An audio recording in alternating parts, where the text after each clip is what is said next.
Welcome back, I'm Ryan from Blue Gaming, and today is finally the day. I'm giving my thoughts on PUBG's 1.0 release. This will probably be my final video on PUBG ever. Just to give a little backstory to how I've played PUBG for a while.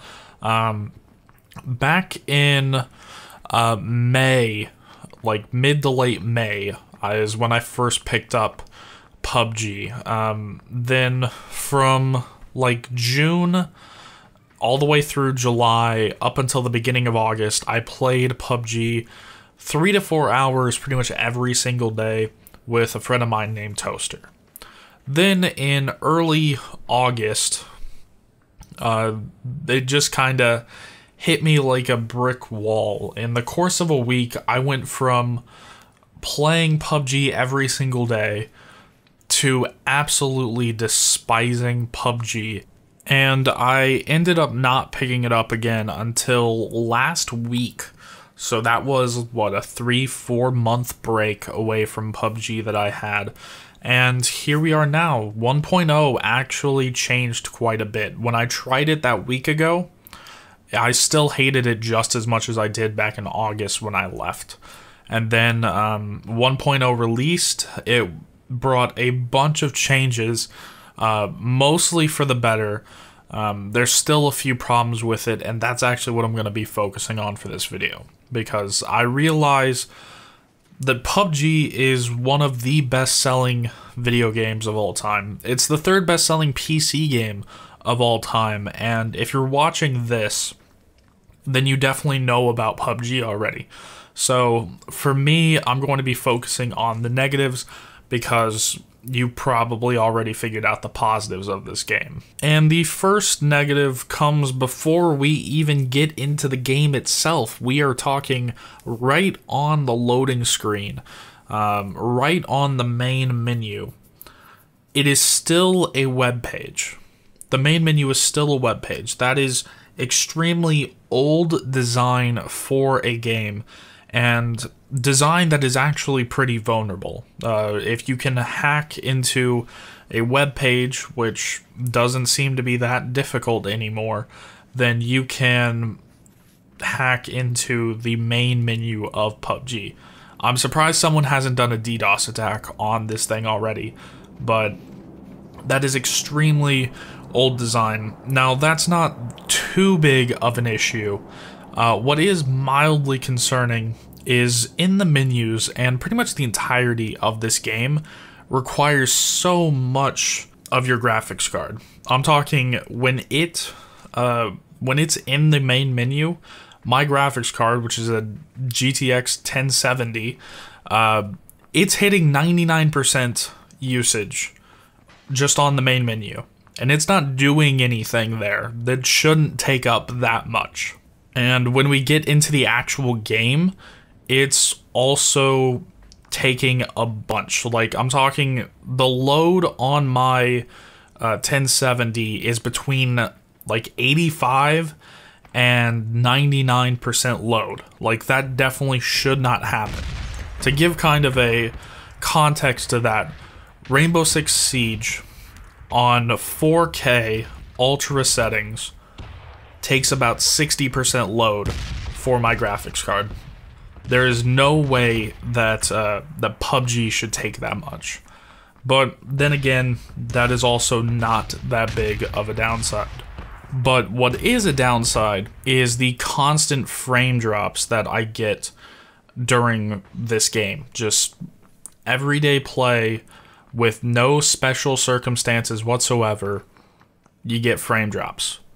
10, 20 frames lost, and some pretty big dives just out of nowhere. You're not doing anything special in-game. These frame drops just happen. And once again, shouldn't be happening. This game should be better optimized than this. This game is incredibly poorly optimized. And if you don't have a very good computer, then I don't even know if you're going to be able to run this. And talking specifically to the people that were thinking about picking this up on Xbox One, if you don't have an Xbox One X, like if you have an original Xbox One or an Xbox One S, don't even think about trying to play this game. It is terribly optimized on those systems. Loading takes forever on those. And it's not amazing on PC either. It's still really terrible loading. At least now, once you actually drop, there's already loot spawned, which was a big problem before the 1.0 update. And actually, speaking of loot, the loot randomization in this game is completely messed up.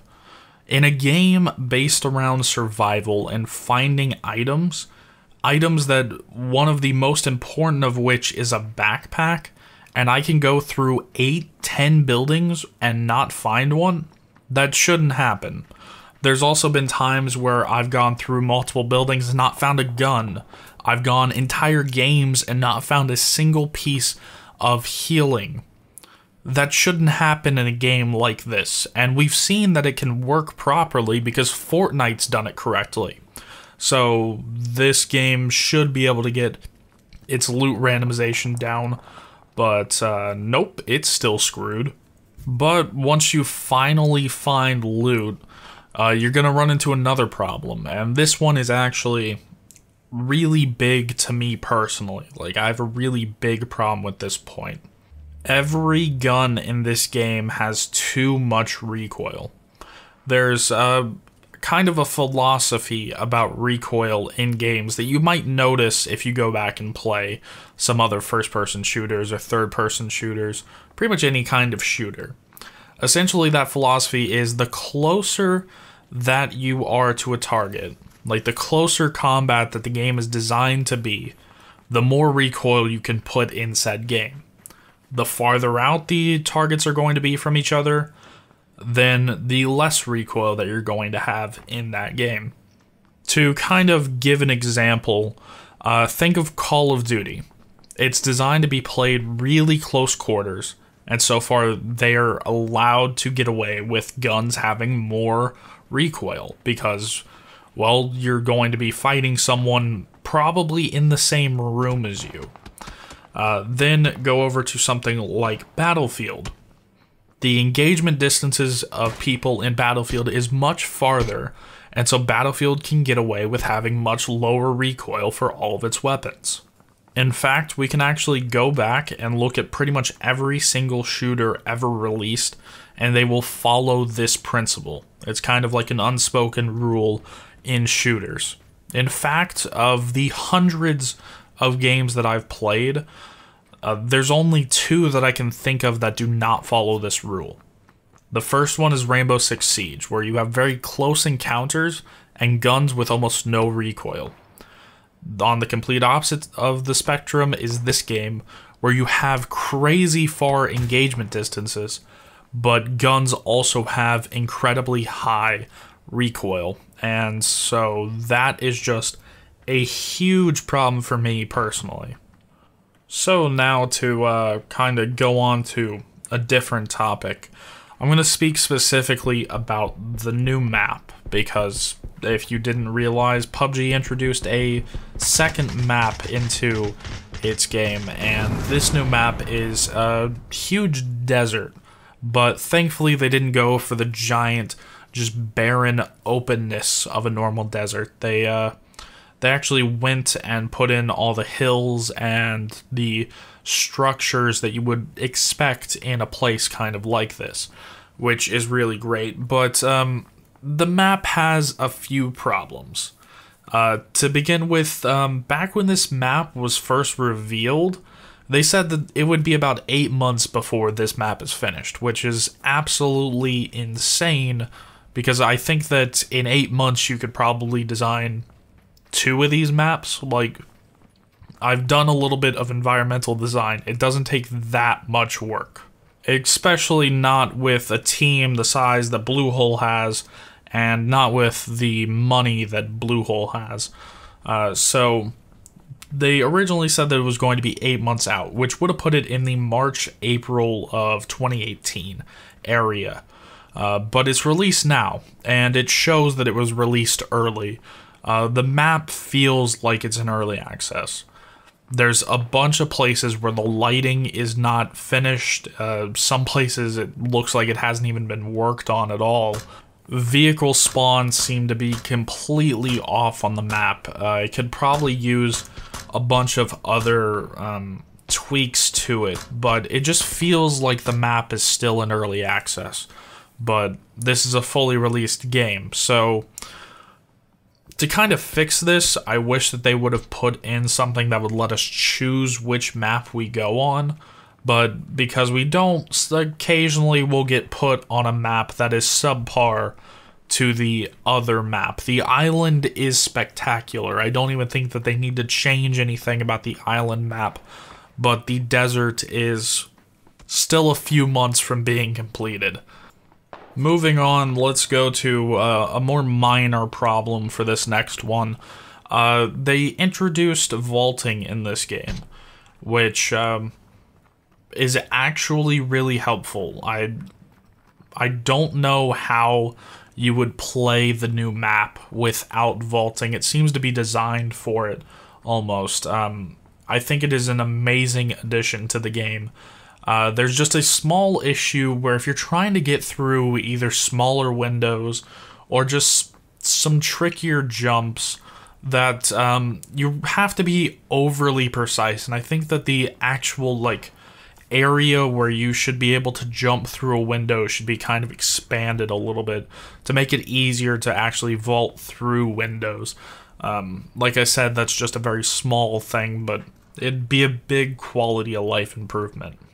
And now let's kind of end off my my rambling here with the second biggest problem that this game has right now. It's not experienced by everyone. I know of the friends that I've talked to, only a couple of them have experienced it just a handful of times. I know other people have been experiencing it a lot. But this game still has server problems. They're definitely not as widespread or as terrible as they were in the early access, but they're still there, and they shouldn't be. Thankfully, they introduced player caps to the servers, and that kind of fixed a bit of it, but there's still some rubber banding going on. There's still some lag when you're dropping in. You will occasionally have huge spikes of desync, and while this doesn't sound like that big of a problem, this actually leads to more of the salty moments, the more rage-inducing moments, is usually because of the desync. The easiest one that even I spot for someone that has internet as great as mine, when people are parachuting in, they will actually just stop midair for a few seconds, and then you'll see them just zoom off to where they would be going, and then they'll stop for a few more seconds, and then they'll zoom off to their new location. And this can be incredibly infuriating when you're trying to choose somewhere to drop, because you can't see the accurate information of where the enemies are dropping. So that's just... it sounds like a small problem, but it ends up being a very big rage-inducing problem. And now that we've kind of gotten past pretty much all the things that I'll complain about now, those are just the things that I can think of off the top of my head. If I actually sat down and tried to think out a list of the stuff, I'm pretty sure that I could double the length of this video. But I will go now into my actual final, review of it, whether you should buy it, wait for a sale, wait for a deep sale, or never touch it. There's going to be two different scores, one of which is for the console version and one of which is for the PC version. I'll get the console version out of the way because that's the easiest one. Just straight up, if you are thinking about getting this on a console, just don't. Just wait. Do not buy it yet. In a few months' time, they'll hopefully have it fixed for the Xbox One X. If you have an Xbox One S or a regular Xbox One, I don't think that this game will ever get to the point where it will run well on those. Even running okay on those, I don't think will ever happen. I think that The Xbox One X might have enough power to finally do it, but right now, it is in terrible shape on the consoles. Going over to the PC version, though, pretty much if you haven't bought it already, wait for a sale. There are just too many problems with this game. Personally, I think that this game shouldn't have been released yet. It's still a month or two out from being in a place where it should have been released at. I think that there should have been another big update to kind of smooth over everything, and it's needed to fix a few more of the problems that I think that they'll fix. But now that this game's finally released, and Bluehole's track record of being kind of spotty on their post-release coverage, just wait or pick it up on a sale. I would definitely not pick it up at full price for this. If you're wanting an experience like this, I highly recommend Fortnite. It's free. It will hold you over until PUBG finally gets to a state where it should have been released. But as it stands right now, the day after release, this game should still be in early access. That's pretty much the easiest way that I can say it. So that is it for this. Like I said, I probably won't be making another PUBG video unless they change something dramatic. But as always, I'm Ryan from Blue Water Gaming, and I'll see you guys for the next one.